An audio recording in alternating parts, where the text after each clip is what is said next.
Hey guys, it's David. I wanted to share with you something I was thinking about yesterday, and it's the care of God, but also it's this audacious idea that we can give thanks in all circumstances, especially when things are falling apart. This came out when I was praying yesterday through Psalms 23, and I was just having a frustrating time, and I've been thinking lately about how um, it is the will of God to give thanks in all circumstances. And it's First Thessalonians, but what I was coming to in Psalms was it says, "You prepare a table before me in the presence of my enemies." So picture this: you're going through a very frustrating situation. Okay, you're about ready to fight a battle. You're asking God, "Come, help me out with this," and God comes and immediately he starts putting a table and putting a tablecloth down and setting plates. The enemy is just over that ridge, and there's God setting the table. Now, if you're like me, I've interpreted that to be, what are you doing? Do you not see what's going on over here? Do you not see that my enemy is here? Do you not care? Are you unaware? And many times we come to our place in our lives where we are frustrated with God that God hasn't done anything. And as I was praying about that, I was really taking on the attitude of worshiping God and thanking Him through my circumstances, saying, like, I'm praising you, but help me understand this. And the thought that came to me as I was praying through this, I felt like God was saying, David, understand something. It's not that I am unaware of the enemy, and it's not that I'm unable to help you out of your circumstance. It's that your enemy is so inconsequential to who I am and what I'm doing that I am able to just enjoy setting a table in front of your enemies because they mean nothing to me. I am that comfortable. I am that confident. I am that competent that I can do this and not be interrupted. It's just like, whoa.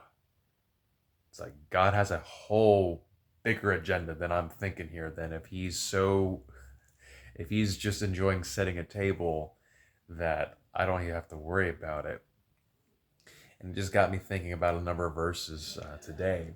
And one of the things that I was thinking about was giving thanks in all circumstances here, and just saying that we can thank God not just for the good things in our lives, but especially when we feel like things are falling apart.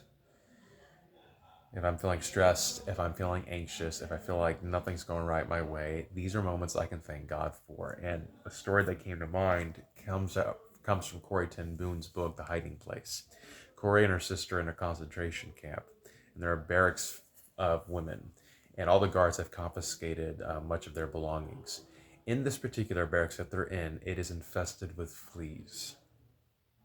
Her sister says, we are to give thanks to God in all circumstances. And Chorus is like, you're no, we are not going to give God thanks for these fleas. And her sister says, but that's what he says. We are to give thanks. And so to give God thanks for the fleas in their barracks. What are the fleas in your life that's like, this is crazy to give God thanks for my brain just running 100 miles an hour all the time? For your background, family history, for whatever medical condition you have. I don't know. And that's not the point. But the point is, it's just this is what God's calling us to. Because what happens in the story is because of these fleas, an amazing thing happens. They were able to smuggle into a Bible into this barracks. And because the fleas were so intense, the guards never went inside and confiscated that Bible. And there's moments that they're having where they're reading a passage of scripture in Dutch, and one woman hears it, and then she translates it to German, and then a different woman translates it into Czech, and you just hear this echo of languages of all these women hearing scripture read in their own language, in this barracks, and it was because of those fleas. This doesn't minimize what we're going through. It puts it into perspective that God is doing something, even with the worst circumstances that we're walking through. And just the thought that I was thinking of is, rather than when things are falling apart, when I'm stressed and I'm feeling condemned, I'm dealing with shame, rather than running to those things, or the next best thing would be going to God and praying about it or complaining about it. What if my first instinct was to thank God immediately for what's going on? Again, that doesn't diminish what's going on, but to thank God that nothing happens without it being filtered through his hands first. There's a passage I was also reading here. This is 2 Corinthians, where Paul's saying that if we are beside ourselves, basically like out of our mind, if we're beside ourselves, it is for God. And if we are in our right mind, it is for you. The love of Christ compels us. Paul's even addressing that with whatever we're going through, God is using it for some purpose. I don't know what that purpose looks like. I don't know what the end looks like. But it was just an encouragement for me to hear that, when Paul talks about in 2 Corinthians, that he's got this thorn in his flesh and he asks God, please take this away from me. And God says, no. God says, my grace is sufficient for you. And the point is that I'm driving here is, what if God has given you something, given you a hardship? And as much as we want to take away our sufferings and take away our hardships, and by right, we can't. We can redeem, we can heal things. We can avoid unnecessary suffering by walking in wisdom, walking in truth. But suffering and pain does have a way of growing us up. It does mature us. There is redemptive value that can come from it. And ultimately, it's God's purpose that we're ultimately rooted and grounded in love. And I think that's something I'm beginning to realize is when we begin to realize God allows us to walk through things because he loves us. He takes things from our lives because he loves us. He works through the difficult things in our lives versus just taking us out of those hard situations because he loves us. Then we start to realize that, God, you've allowed this to be in my life for some purpose I don't understand, and maybe I may never understand. But because of your loving hand, you have called me to this. I thank you that you are the good shepherd and you lead me in a place I ought to go. This doesn't diminish the pain we experience, but it does put it in a larger context to say that my suffering or whatever I've been given that's difficult is not just about me. That I am not abandoned and left alone to deal with this.